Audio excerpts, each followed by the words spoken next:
जब इसमें पूरी तरह से आवेश है और हमने इसको कोई एक्स्ट्रा, अगर इसको कोई एक्स्ट्रा चार्ज दे रहे हैं बाहर से, जब एक्स्ट्रा चार्ज इसमें दिए तो हमने क्या करा कि अंदर से पहले से आवेश का हमने इसको एक्स्ट्रा चार्ज दिए, तो ये जो इनिशियली जो इसके अंदर चार्ज थे वो इसको क्या करेंगे, प्रतिकर्षित करेंगे, इसको रिपेल कर देंगे और वो रिपेल करके वो चाहेंगे कि वो ज्यादा से ज्यादा दूर जाए और ज्यादा से ज्यादा दूरी इसकी मैक्सिमम जो सीमा है जाने की वो क्या है इसकी बाउंड्री, ये कहां पर जा तो रुकेंगे, अपनी बाउंड्री पर जाकर क्या हो जाएंगे, रुक जाएंगे। तो यही इसमें कंडीशन है कि एक चालक गोला जो होता है वो एक स्फेरिकल शेल की भांति क्या करते हैं, व्यवहार करते हैं। इसके अंदर जो भी आवेश थे, जैसे ही हमने इसमें एक्स्ट्रा चार्जेस के अंदर डाले उसी समान प्रकृति के वो सभी के सभी आवेश कहां चले जाते हैं, प्रतिकर्षित होकर वो चाहेंगे कि वो दूर से दूर जाए, दूर और कितनी दूर, कहां पर, उसकी बाउंड्री पे जाए, तो वो सारे के सारे जाके क्या इकट्ठे जाते हैं, बाउंड्री पर जाके क्या हो जाते हैं, इकट्ठे हो जाते हैं। क्लियर। और अंदर हमारे पास जो इलेक्ट्रिक फील्ड होती है, और अंदर जो इलेक्ट्रिक फील्ड होती है बच्चों वो क्या हो जाती है, हमारे पास इलेक्ट्रिक फील्ड क्या हो जाती है, शून्य हो जाती है, क्योंकि अंदर में आवेश स्थित नहीं होते, सारे के सारे आवेश क्या हो जाते हैं, उसके क्षेत्र, उसके वहां पर, उसकी सतह पर जाकर इकट्ठे हो जाते हैं, एक गोलीय कोश के भांति। क्लियर। तो ये किसकी तरह व्यवहार करता है बच्चों, एक गोलीय कोश के भांति क्या करता है, व्यवहार करता है। अब सपोज हम मान लें कि भाई कि ये अंदर आवेश आए तो थे, तो कुछ देर रहे भी अंदर, तो इलेक्ट्रिक फील्ड एकदम से तो जीरो ही नहीं, तो चलो मान लिया कि यहाँ पर इलेक्ट्रिक फील्ड क्या है, शून्य नहीं होती। इलेक्ट्रिक फील्ड शून्य नहीं है, लेकिन ये जो प्रक्रिया अंदर हो रही है बच्चों, कि आवेश आए वो और उससे प्रतिकर्षित हुए, और कहेगी एक नैनो सेकेंड का ही समय लगता है इन आवेशों को या इन इलेक्ट्रॉन्स को या इन आवेशों को एक जगह से दूसरी जगह बाउंड्रीज पर भेजने के लिए नैनो सेकेंड का ही समय लगता है। और ये प्रक्रिया इतनी जल्दी होती है कि फटाफट क्या होते हैं, बाउंड्रीज में जाकर इकट्ठे हो जाते हैं, और बहुत माइनर सेकेंड के लिए ही इलेक्ट्रिक फील्ड का मान शून्य नहीं रहता। क्लियर। तो जो कि कंसीडरेबल नहीं है। क्लियर। तो इसलिए ये भी माना जाता है कि उसके अंदर जब आवेश आए तो वो कुछ देर तक उसमें बहुत माइनर सेकेंड के लिए और फटाफट प्रतिकर्षित होकर क्या हो गए, बाहर चले गए, फटाफट प्रतिकर्षित होकर क्या हो जाते हैं, वो बाहर चले गए, और फिर वापस से क्या हो गया, वहां पर इलेक्ट्रिक फील्ड क्या हो जाती है, जीरो हो जाती है। इसलिए एक चालक गोले के अंदर बच्चों याद रखनी बात, किसी भी चालक गोले, एक चालक गोला किसके समान होता है, एक स्फेरिकल शेल के समान होता है। किसके समान होता है, स्फेरिकल शेल के समान होता है। ठीक है। तो इसलिए हमें इसकी सारी स्थितियां ज्ञात करने की जरूरत नहीं है, वही सेम स्थितियां जो कि हमने किसमें ज्ञात करी थी, एक स्फेरिकल शेल के लिए ज्ञात करी थी, वही सारे मान हमारे पास किसके रहेंगे, एक चालक गोले के भांति आएंगे। कि जब हमारे पास क्या था कि हम इलेक्ट्रिक फील्ड, जब हम प्रेषण बिंदु कहां पे लेंगे, गोले के बाहर लेंगे, तो क्या होगा, हमारे पास पूरे का पूरा आवेश कहां पे कंसंट्रेटेड होगा, कहां पर, केंद्र पर, क्योंकि उस पर जो बल होगा वो केंद्र की ओर लगेगा, उन सभी आवेशों को कहां पे लाने का प्रयास करेगा, केंद्र पर। जब हमने सतह पर लिया था हमारे पास जो मान था वो r के क्या था, बराबर था, r पर निर्भर कर रहा था, और समान बना हुआ था, सभी दिशाओं पे एक ही वैल्यू कांस्टेंट बनी थी, चेंज नहीं हो रही थी। और अंदर हमने देखा था अंदर इलेक्ट्रिक फील्ड क्या थी, जीरो थी, क्योंकि अंदर आवेश स्थित थे ही नहीं। इसी प्रकार से एक चालक गोले के अंदर भी आवेश स्थित नहीं होता है। क्लियर। तो अब जिसकी बात है हमारा नेक्स्ट टॉपिक है वो है हमारा एक अचालक गोला। क्या देखना है हमें, अचालक गोले के कारण, किसके कारण, अचालक गोले के कारण विद्युत क्षेत्र की तीव्रता। क्लियर। अब ये है बहुत ही इंपॉर्टेंट टॉपिक आपका, क्या देखना है हमें, अचालक गोले के कारण। तो अचालक गोला, अब आप इससे पहले पढ़ चुके हो कि जहां पर कोई भी हमारे पास जब अचालक होता है तो उसमें जहां पर जिस भी सतह पर हम उसे आवेशित करते हैं केवल आवेश वहीं पर स्थित है और बाकी जगह आवेश स्थित नहीं होता है। तो हमने चालक गोले के जिस भी सतह पर हमने चालक गोले को देखो किस तरह से कर रहे हैं, समरूप आवेशित, उसे समान रूप से क्या कर रहे हैं, अचालक गोले को आवेशित कर रहे हैं समान रूप से। तो चालक गोले में तो केवल सारा का सारा आवेश कहां पे कंसंट्रेटेड था, बाहर की ओर था। यहाँ पर अचालक गोले में सभी जगह से वो क्या है, भरा हुआ है, उसके अंदर भी आवेश है, उसकी सतह पर भी आवेश है, बाउंड्री पर भी आवेश है। क्लियर है? तो इसमें स्थिति थोड़ी सी क्या होगी, अलग होगी। तो इसमें एक करके सारी स्थितियां देखनी है। तो सबसे पहला तो हमने क्या मान लिया कि हमारे पास क्या है, ये गोला है जिसकी की त्रिज्या क्या है, r है। गोला है जिसकी त्रिज्या क्या है और वो समान रूप से क्या है, आवेशित है। सभी जगह उसमें पूरी तरह से आवेश अंदर, उसकी सतह पर सब जगह क्या है, भरे हुए हैं। ठीक है, उसकी सतह पर भी क्या है, आवेश है सब जगह। क्लियर? अब इसमें भी बच्चों वही सारी स्थितियां देखनी हमें। एक प्रेक्षण बिंदु गोले के बाहर, एक प्रेक्षण बिंदु गोले के अंदर, एक सतह पर। ठीक है, एक एक करके सारी स्थितियां निकालेंगे। लेकिन सबसे पहले हमें इसका, अब हम एक गोले की बात कर रहे हैं बच्चों, तो यहाँ पर जो आवेशों का वितरण है वो किसमें, आयतन में है। किसमें है, अंदर भरा हुआ आवेशों से वो गोला पूरी तरह से भरा हुआ है। तो आवेश जो होगा वो कहाँ होगा, अंदर होगा। तो यहाँ पे इसका जो आवेश हम क्या लेंगे, यहाँ पे आयतन आवेश घनत्व लेंगे। क्या लेंगे हम, आयतन आवेश घनत्व। तो आयतन आवेश घनत्व को हमें पता है किससे व्यक्त करते हैं, हम रो से व्यक्त करते हैं। और आयतन आवेश घनत्व रो बराबर क्या होगा, समीशन क्यू। ये छोटे छोटे आवेश क्यू बोल रहे हैं, summation Q upon V. Clear? अब समीशन क्यू हम बोल रहे हैं कि किसके बराबर है, क्यू के बराबर। और एक गोले का आयतन क्या होता है बच्चों, 4/3 बाई कैपिटल आर क्यूब। गोले का त्रिज्या हमने क्या ली है, आर, कैपिटल आर ली है। तो ये ध्यान रखना, इससे पहले टॉपिक में भी आपको बताया था कि आर और स्मॉल आर का आपको ध्यान रखना है कि कब स्मॉल आर लेंगे, कब कैपिटल आर लेंगे। तो यहाँ पे कैपिटल आर, गोले की त्रिज्या के लिए हमने आर लिया। ठीक है, क्लियर? अब इसके बाद ये हमारा हो गया, इसी इक्वेशन डाल देते हैं जो हम आगे काम में लेंगे। अब एक एक करके इसे सारी स्थितियां देखते हैं। सबसे पहला केस है हमारा केस फर्स्ट, यदि r is greater then r1, कि प्रेक्षण बिंदु हमने कहां पर लिया है, गोले के बाहर लिया है। प्रेक्षण बिंदु कहां लिया बच्चों, गोले के बाहर। अब हमें गॉस लॉ लगा के करनी है सारी कंडीशंस, किसके द्वारा सॉल्व करनी, गॉस लॉ के द्वारा। तो गॉस लॉ से सबसे पहले काम क्या है कि हमें गॉसियन पृष्ठ की कल्पना करनी है। अब गॉसियन पृष्ठ हमने इसकी चारों तरफ वही गॉसियन पृष्ठ वही लेना है हमें बच्चों जिसमें कि आवेश उसके अंदर परिबद्ध होना चाहिए, आवेश अंदर भरा होना चाहिए, ऐसा पृष्ठ लेना है आपको। ये तो हमने इसके चारों ओर क्या बना दिया, एक गॉसियन पृष्ठ बना दिया। ये क्या बना दिया हमने, गॉसियन सरफेस। क्लियर? और इस पर हम क्या बोल रहे हैं, यहाँ पर हमने क्या ले ली, हमारा पी बिंदु, और इसकी यहाँ से हमने दूरी कितनी ले ली, स्मॉल आर, जिसमें इलेक्ट्रिक फील्ड क्या है यहाँ पर बाहर की ओर। क्लियर? ओपी दिशा के अनुदिश है हमारी इलेक्ट्रिक फील्ड की दिशा।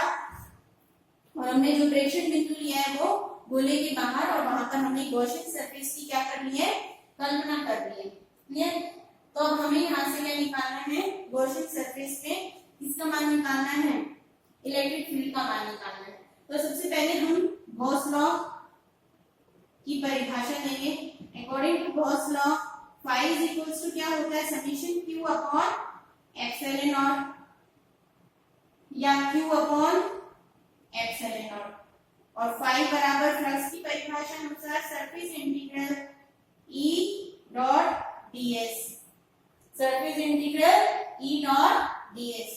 और साफ पता चल रहा है कि ये s है, ds वेक्टर और e दोनों क्या है, एक ही दिशा में, दोनों के बीच में एंगल कितना बन रहा है, थीटा इक्वल्स टू 0 डिग्री। तो ये क्या हो जाएगा हमारे पास, surface integral E ds। Clear यहाँ तक?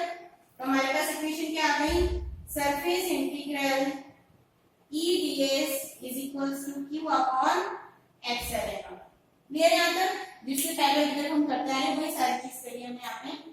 अब देखो यहाँ पे हमसे पहले बता चुके हैं कि सभी की दूरी समान है। O केंद्र से P बिंदु को हम उसकी सतह पर कहीं पर भी ले गॉसियन सरफेस में इलेक्ट्रिक फील्ड क्या बनी रहेगी, सेम बनी रहेगी, समान बनी रहेगी। तो हम E को इंटीग्रेशन के बाहर लिख सकते हैं। तो E surface integral ds is equals to q upon epsilon naught. Clear? और सरफेस इंटीग्रल एस ds किसके बराबर, छोटे छोटे ds ds ds ds इन सबको मिला के क्या आ जाएगा हमारे पास स्मॉल r गोले की या गोलीय पृष्ठ का पृष्ठीय क्षेत्रफल, क्योंकि पृष्ठ पे देख रहे हैं बिंदु कहाँ लिया पृष्ठ पर, यहाँ गोले का मतलब देना आयतन की बात नहीं कर रहे यहाँ पे, ds यहाँ पे छोटा सा क्षेत्रफल हमने लिया, जैसे कोई बॉल है, बॉल को ऊपर से आपने एक छोटा सा पार्ट काट लिया ब्लेड से, तो वो क्या है सरफेस एक पृष्ठ है ना, तो ऐसे हमने पृष्ठ यहाँ से निकाल लिया है, ठीक है। तो पृष्ठीय क्षेत्रफल की बात करें, गोले का पृष्ठीय क्षेत्रफल क्या होता है 4 पाई, अब स्मॉल r लेंगे कैपिटल R क्या लेंगे यहाँ पे हम small r, 4 pi r square, ये से पुट कर दो तो क्या आ जाएगा मान E into 4 pi r square is equals to q upon epsilon naught, या E is equals to q upon 4 pi epsilon naught into r square, या वेक्टर फॉर्म में लिखे तो E is equals to q upon 4 pi epsilon naught r square into r cap. Clear, यही मान आपका किसके लिए आया था, ई आउट लिख देते हैं, यही मान हमारा किसके लिए आया था, किसके लिए, एक अचालक गोले के लिए या फिर गोलीय कोश के लिए आया, चालक गोले के लिए, अचालक गोले के लिए और गोलीय कोश के लिए। तो आपके पास तीन कंक्लूजन या तीन रिजल्ट आ गए, चाहे एक अचालक गोला हो, चालक गोला हो या गोलीय कोश हो, उसके लिए हमारे पास गोले के बाहर विद्युत क्षेत्र का मान क्या आएगा q upon 4 pi epsilon not into r square, r cap के बराबर ये kq upon r square, it means E out जो है उसका मान 1 अपॉन r स्क्वायर के क्या है विद्युत के समानुपाती है। यह विद्युत बल के नियम का क्या कर रहे हैं पालन कर रहे हैं, इट मींस कि इस पर लगने वाला जो बल है वो कहाँ लग रहा है केंद्र की ओर लग रहा है, वो उसे कहाँ पर खींच रहा है केंद्र पर खींच रहा है, इट मींस सारा का सारा आवेश किस प्रकार व्यवहार करेगा केंद्र की ओर आकर्षित होगा। हम मान सकते हैं ये पूरा का पूरा आवेश कंसंट्रेटेड कहाँ पर है केंद्र की ओर कंसंट्रेटेड है। क्लियर, तो ये था हमारा ए आउट के लिए। क्लियर, अब इसी तरह से हम किसके लिए निकाल लेते हैं गोले के पृष्ठ पर, ठीक है। ये सेकंड क्या है हमारा गोले के पृष्ठ पर, हाँ इसमें देखो हम थोड़ा सा इसको इलैबोरेट और कर सकते हैं। जो हमारे पास इक्वेशन 1 हमने दी थी E is equals to Q upon, ये इक्वेशन थी हमारे पास लास्ट आई थी E into 4 pi r square Q upon epsilon not. अब इक्वेशन 1 से हम Q की वैल्यू रख सकते हैं, इक्वेशन 1 से Q की क्या वैल्यू थी हमारे पास Q बराबर rho into 4 by 3 pi r cube, ये वैल्यू थी, ये माइनस में रख देते हैं तो हमारे पास क्या आ गया E into 4 pi r square बराबर rho into 4 by 3 pi r cube upon epsilon naught. 4 pi से 4 पाई कैंसिल, हमारे पास क्या मान आ गया यहाँ पे E is equals to rho r cube upon 3 epsilon naught r square, rho r cube upon 3 epsilon naught r square के बराबर। इट मींस कि इलेक्ट्रिक फील्ड जो है वो किस पे निर्भर कर रही है आवेश, किस पर निर्भर कर रही है आयतन आवेश घनत्व पर रो पर रो के क्या है समानुपाती है। अगर ग्राफ खींचे E और रो के मध्य तो सीधी रेखा आएगी, E और R के मध्य खींचेंगे तो ग्राफ ऐसा गिरता हुआ, ठीक है। अब हमारा case second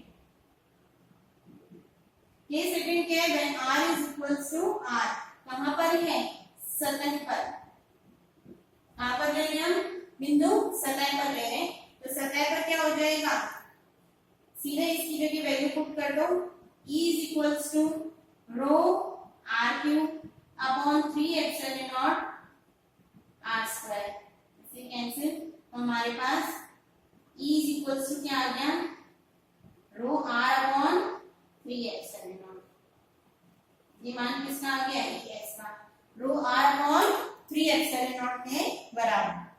clear, it means कि पृष्ठ पर जो हमारे पास इलेक्ट्रिक फील्ड का मान होता है वो r के क्या है समानुपाती है। r का मान क्या है गोले की त्रिज्या, गोले की त्रिज्या तो सेम बना हुआ है, तो इसलिए सतह पर विद्युत क्षेत्र का मान भी क्या बना रहता है, समान बना रहता है, चेंज नहीं होता है। क्लियर। अब है हमारा केस सेकंड। अब क्या है हमारा केस थर्ड। केस थर्ड क्या था बच्चों हमारा, यदि r इज लेस देन क्या हो r, इट मींस ये हमारा गोला था, इसमें पूरी तरह से आवेश भरे हुए थे,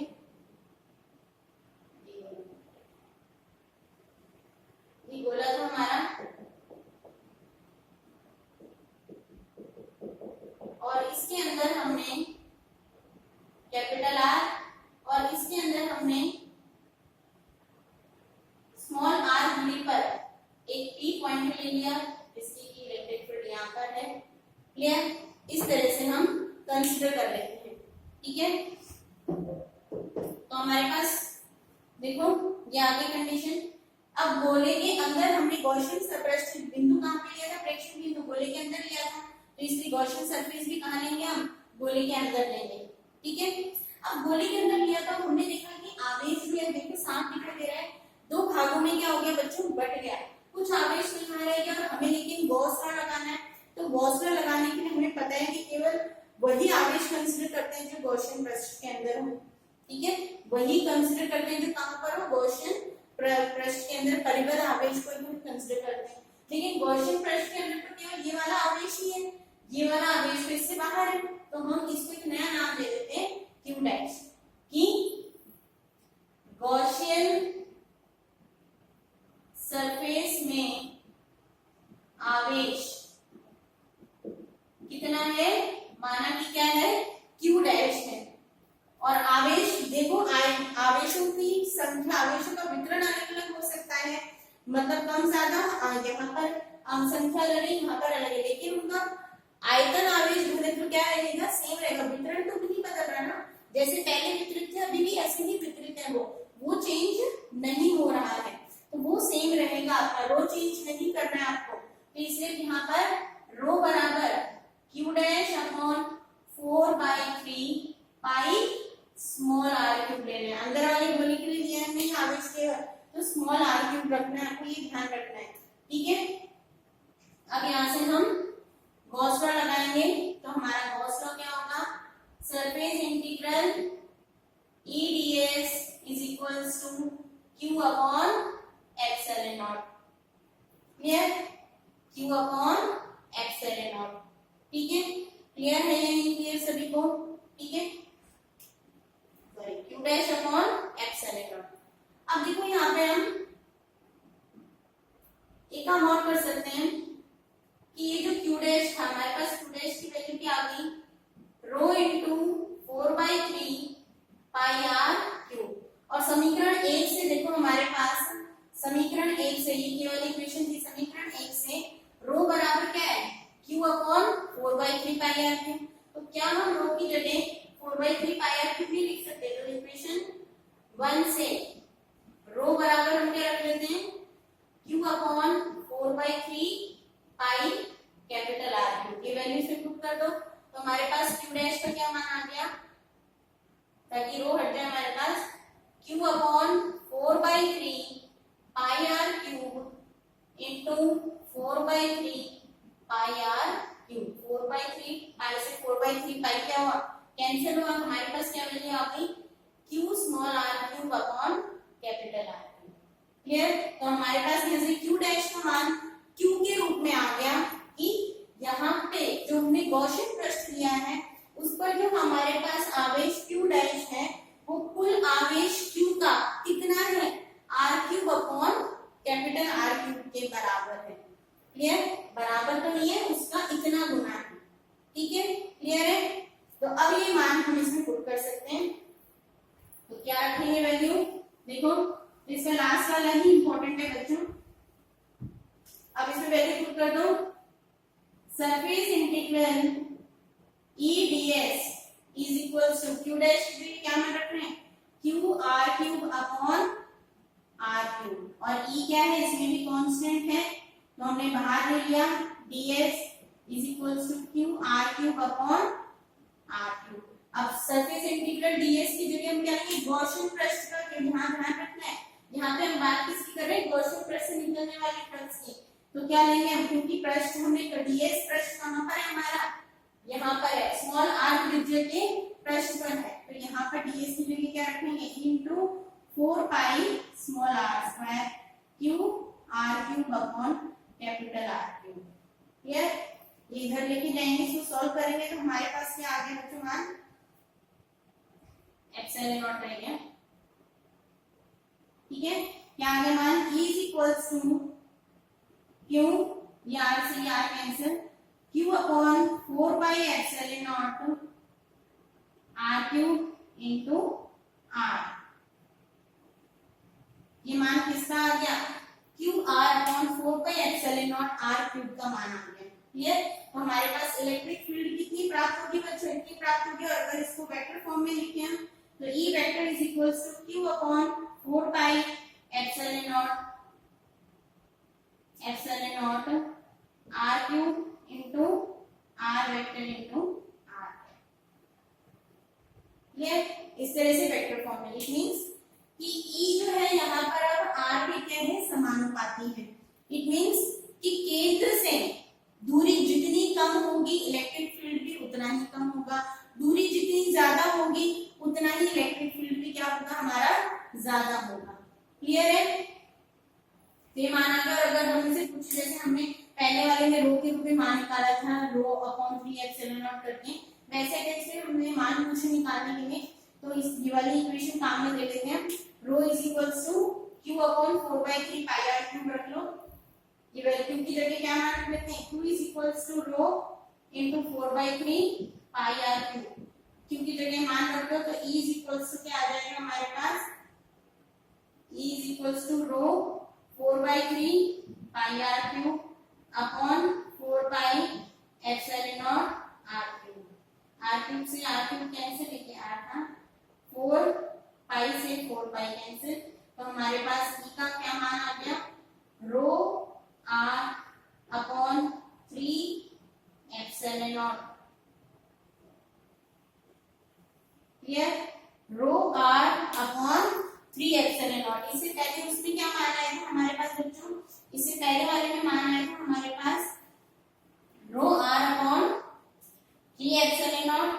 ठीक है, तो वहां पे कैपिटल एल पर आर पर निर्भर कर रहा था, यहाँ पे किस पर निर्भर कर रहा है, स्मॉल आर पर निर्भर कर रहा है बच्चों। यहाँ पे किस पर निर्भर कर रहा है, स्मॉल आर पे, और वहां पे किस पे निर्भर कर रहा था, कैपिटल आर पे निर्भर कर रहा था। हमारे पास वहां पे वैल्यू क्या आई थी, रो आर अपॉन 3 एप्सिलॉन नॉट, जो हमने ये किसके लिए लिख सकते हैं आप, ई इन के लिए, और ई आउट के लिए देखो क्या आया था, ई आउट के लिए आया था रो आर अपॉन 3 एप्सिलॉन।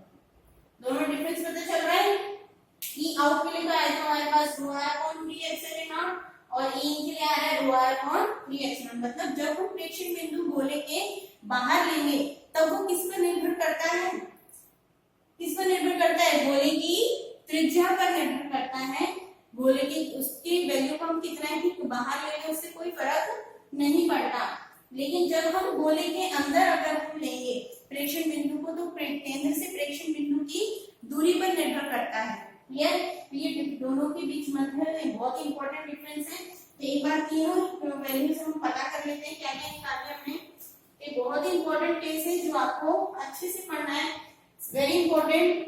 तो ई इन हमारे पास आ गया rho r upon 3 epsilon naught, E s आ गया हमारे पास, आर से आर रखा था हमने, सीधा ये वैल्यू आ गई हमारे पास q r q upon 3 epsilon naught upon 4 pi epsilon naught r था, आर से आर कैंसिल हो गया था, और हमारे पास सीधे ही माना गया था आर स्क्वायर। यहाँ पे तो केवल इस पे कंसंट्रेटेड है केंद्र पर, और ये तो इंपॉर्टेंट है ही, इसके वैल्यू सेम आती है हमारे, और ई आउट का मान कितना आ गया हमारे पास, रो आर अपॉन 3 एप्सिलॉन। क्लियर, तो ये बहुत ही इंपॉर्टेंट केस है, इसको ध्यान में रखना है, आपको याद रखना है। उसमें तो हमारे पास ई इन की वैल्यू 0 आई थी, लेकिन यहाँ पर गोली कोष्ठ में तो 0 आई थी, चालक गोले में भी 0 होगी, लेकिन अचालक गोले में ई इन की वैल्यू 0 नहीं होगी। क्लियर? ई इनमें इसकी वैल्यू क्या होगी बच्चों? 0 नहीं होगी। क्लियर? ये था हमारा टॉपिक, इसको एक बार इलैबोरेट कर लेना। और अगर हम इसका ग्राफ बनाना चाहें तो ई और आर के मध्य तो हमारे पास ग्राफ कैसा आएगा? ई और आर के मध्य r is less than r, r is equals to r is greater than r. ठीक है, तो आर लेस देन आर के लिए हमारे पास किस पर निर्भर कर रहा है? स्मॉल आर पर, और डायरेक्टली प्रोपोर्शनल है तो ग्राफ कैसा बनेगा? सीधा। यहाँ पे देखो E is directly proportional to R है तो ग्राफ कैसा होगा? सीधा होगा। उसके बाद यहाँ पर जाके वैल्यू क्या हो गई हमारी? क्या हो गई? कांस्टेंट हो गई। यहाँ पर आगे वैल्यू क्या हो गई हमारी? कांस्टेंट, जो कि इसकी maximum value at the surface ES। फिर वापस यहाँ पर जाके हमारे पास वैल्यू क्या हो गई? धीरे धीरे चर घातांकी रूप से क्या हो गई? कम होने हो गई। तो यहाँ पे E is inversely proportional to R square है तो हमारे पास इस तरह से ग्राफ आएगा। तो इसका ग्राफ भी बहुत इंपॉर्टेंट है, ग्राफ को दे दिया जाता है और इससे भी पूछ लिया जाता है आपसे कि वैल्यू बताइए इसमें किसका मान किसको व्यक्त कर रहा है। क्लियर है सभी को? It is very very important. सीधा पूछ लेंगे जब R का मान R से कम